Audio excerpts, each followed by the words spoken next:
Repurposing or reusing your used, already steeped tea leaves is very beneficial for our gardens. This improves your soil drainage, structure, and moisture absorption and retention, which naturally decreases stress in your plants.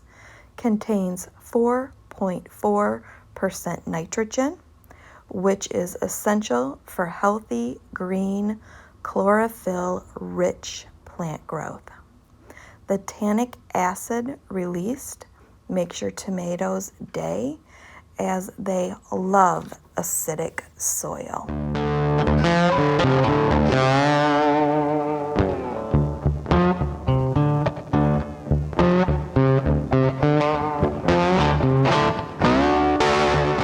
Last day in April, guys. It's wet, it's cold, it's rainy out, but I still want to do a garden project. So I am going to cut all of these dry tea bags that I have been gathering all winter long. And I've already cut a few of them up. I absolutely love this gelato. It's expensive, but oh my God, that caramel is so good. And of course, the bags and the tags, I'm going to compost. I'll compost in place, just like I did all year last year and all my other years. But first, I need to have a little good morning tea with a little orange pico. Okay, I could not have planned this container any better. So I'm gonna bury all of these. All of this is cleared up.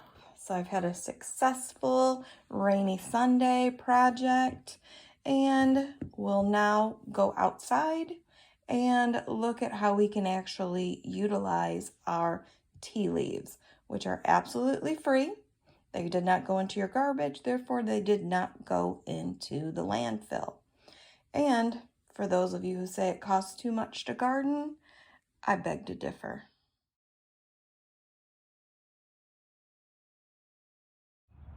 If you're planting something in here that needs a little extra nitrogen, you can just use your dried up tea leaves and just sort of sprinkle some in here. You can see I've got these needles from the tree above. So if I had something like lettuce in here, I would not want to leave this under here because I wouldn't want to pick all of this out. And the same thing holds true with little clips of grass if that's what you're using for additional nitrogen. So coffee grounds, I'm not a coffee drinker, or my tea grounds I saved all winter long. You can see they're not moldy. I properly dried everything out, which really is just patience. You can use your tea leaves instead of coffee or grass clippings. And you can see right here, this is how I use my grass clippings. Free, easy, but sometimes you don't want to do that with something delicate like lettuce or herbs, cilantro. So it is at the end of a very cool May, and we are out here looking at these French breakfast radishes. If you need additional nitrogen, since I have it in this container here, and you might not want to fool around with putting all your grass clippings in each individual hole, especially when you get down here, then we can just take a little bit of tea leaves and we can just sprinkle them in here if you feel like your plant needs a little bit more nitrogen. And that kind of depends on what are you growing this for. Are you growing this for the leaves, or are you growing this for the root? Okay, here's a prime example of when you should use those tea leaves that you saved all winter long. I've got them down here. I'm going to disperse them between my 6 new tomato varieties that I got from Baker Creek, and then I'm going to water them in thoroughly. And it is June 9th. This tomatoes, all of these tomatoes really, should be bigger than what they are. I mean, this is going to be like a little cherry tomato. This is also going to be a cherry tomato, but look at the difference here. So it is time. This grass is out of its nitrogen. I did this way before May. This only lasts about 30 days to where you can leach out nitrogen. So we're going to use that so that we can help with the stems and the leaves, and that's the beginning building stone of any plant, and that's what we're going to do with these tomatoes here today. All right, you guys, this is how much I have, only about half, and you can see how I did this, and this was about 3 to 4 really good pinches, and I have it sprinkled around the plant pretty close, not on it. I don't want to burn anything up. That's another reason why I decided just half the bottle will be good for now. Let's see how that goes, and that would also give me some more for an additional treatment. So the next thing to do is just to water this in generously. Don't leave it soggy, but you want it to be nice and wet because you want that nitrogen and tea leaves in there to start going to work, basically. I mean, this is zone 5. I don't have a lot of time to tinker around to get this job done. So that's what I'm gonna do now, and then that's all I'm gonna do besides come out and observe them and to water them again when they need it, and only when they need it at that point. Okay, 5 days later, can you see the coffee I have applied here? Very windy, rained twice since I applied the tea. It's only going to be a high of 68 degrees again today, but I can see, particularly this one, really perked up, and so did this one, but this is in the optimal sunny spot. These ones down here get a little bit of shade, but I'm hoping they're all going to catch up. I'm going to water this in good, and I'm just going to wait. July 27th, and those tea leaves worked pretty well on these 6 new variety of tomatoes that I got from Baker Creek. I'll flash you up a picture so you know what they're gonna look like once they are fully ripened, and you can follow the videos on each and every one. Okay, so since I already had a lot of nitrogen and the grass kind of wasn't very cooperative with me due to the weather, I had a lot of weed seeds in there, and I did not want to use grass clippings for mulch this year, but I did have some leftover leaves from last fall. So that's what I decided to use in here. So we're gonna get a nice shot of carbon. We've already had our shot of nitrogen, which helped us to grow our leaves. You gotta grow the leaves before you can even start growing the fruit set. So the succession of that makes total and complete sense. And we're gonna have that wonderful black gold leaf mold break down as time goes by here. These tomatoes look so fantastic.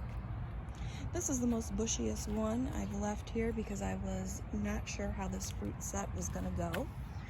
Like I said, brand new to me. It was kind of a slow grower, and it is coming off on the leaves, so you do need to be careful when you are trying a brand new variety of tomato, because these act a little bit like a black creme, but they also can have regular fruit set coming off of the stem.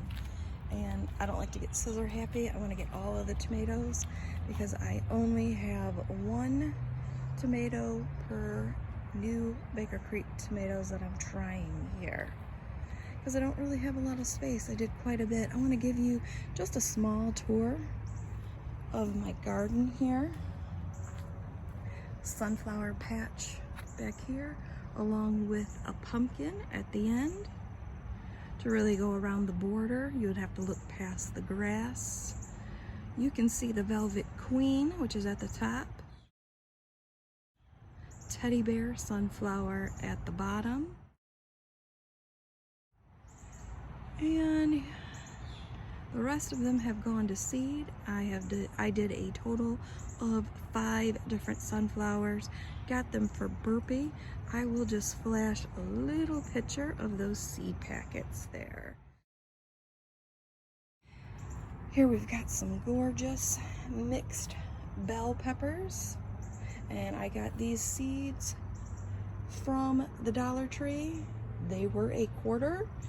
I started them in cardboard egg cartons in my cheap little greenhouse, my cheap little plastic greenhouse. It was $27. I got it from Kohl's.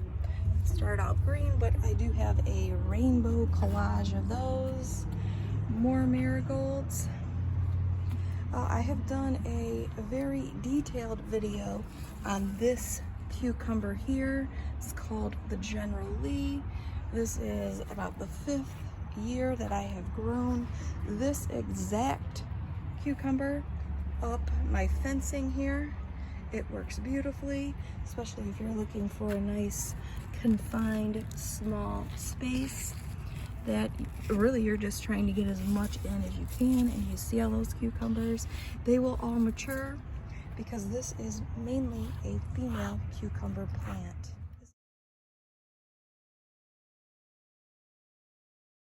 That excellent.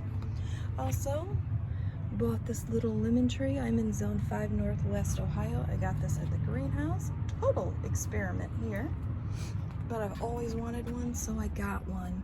Here I have Jimmy Nardello peppers, and I am doing a side-by-side pruned versus unpruned comparison video. Look for that.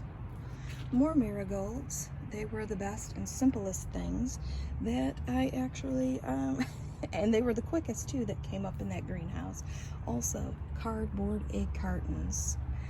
All right, here I have got my 3 trellises that I got for Christmas. There will be a separate video on that. I also reviewed about 3 or 4 different trellises. This is the one that I decided to repurchase. This is a Nor de Carmes melon. It is a French melon and a mini melon.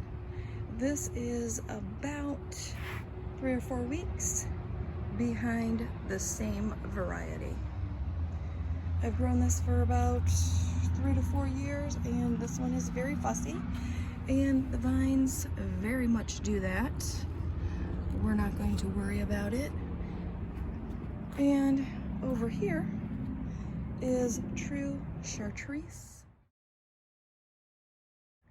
And she's getting a little bit heavy. She's slanting a little bit this way, but we had an extremely hard rain. You can see some of the rain remnants here. Also, you can see where it took down my wildflowers and completely filled up this water reserve for the bees and the birds. Yep, bees need water too.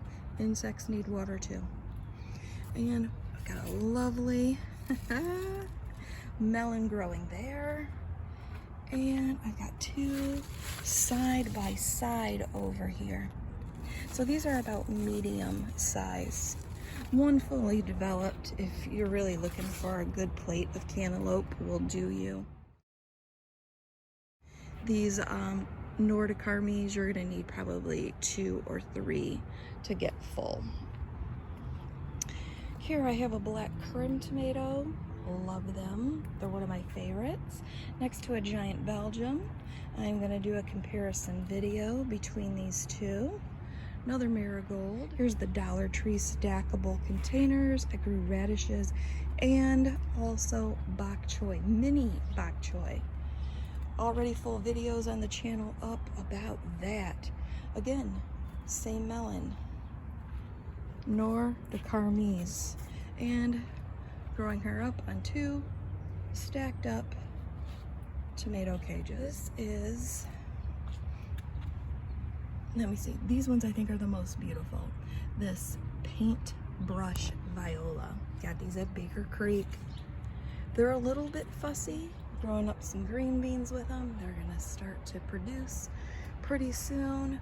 They spread out, they sprawl out. And by the way, these green beans, I did a tower, almost like I have here, where there was no violas at the base here, but I did towers. It became an archway. It was so gorgeous, you guys. And green beans are fantastic in a shadier spot. More of these gorgeous violas kind of coming off the side. They start kind of bushy and then they can actually sprawl out a little bit. Cilantro, which is very much going to bolt. I mean, it's the end of July, but I have it in a shady spot, so I am grateful I've had it this long. More marigolds. These are those Jung's Wildflower Bee Mix. I have a whole video on this that I grew next to mini melons, which were sugar cube melons. I have a full video on that already on the channel. Those are extremely, extremely easy. They have short vines, so you don't get a lot of this mess. Short vines, very easy. You hold them in your hand, they are delicious. And we are back here at these gorgeous tomatoes still. I'll be doing a full video on these in general and also on each individual variety. Here's the marigolds, and last thing over here, these are Patty. You can see right here, Patty summer squash, Peter Pan hybrid. Verdict's still out on that. 4th of July. Tomatoes that I actually bought from the greenhouse. I could not deny going to the greenhouse. Absolutely love the greenhouse. Didn't go last year. I felt like I was missing it. Here we go. Here's a better shot of that Patty. It will be a lovely light green. They do not turn yellow. Peter Pan hybrid. And it looks like Simone would like to go in. It's getting too hot and humid for my girl. So I do thank you very much for watching this video, for supporting my channel.